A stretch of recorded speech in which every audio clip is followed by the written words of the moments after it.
બનાસકાંઠા જિલ્લાના દાંતીવાડા ખાતે સમસ્ત ગૌરક્ષા સમિતિ અને વિવિધ હિન્દુ સંગઠનોના સંયુક્ત ઉપક્રમે ગાયને રાષ્ટ્રીય ગૌમાતાનો દરજ્જો આપવાની માંગ સાથે ગુરુવારે વિશાળ રેલી અને આવેદનપત્ર કાર્યક્રમ યોજાયો હતો।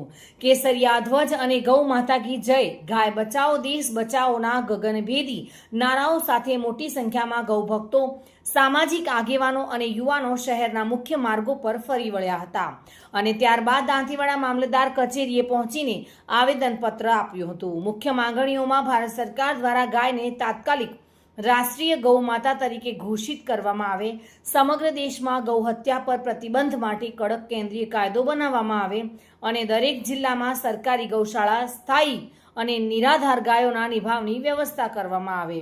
ગૌ આધારિત પ્રાકૃતિક ખેતીને પ્રોત્સાહન આપવા માટે વિશેષ યોજના અમલમાં મૂકવામાં આવે અને ખાસ કરીને ગૌ પ્રેમીઓએ જણાવ્યું હતું કે ગાય માત્ર પશુ નથી, તે આપણી સંસ્કૃતિ, અર્થવ્યવસ્થા અને આરોગ્યનો પાયો છે।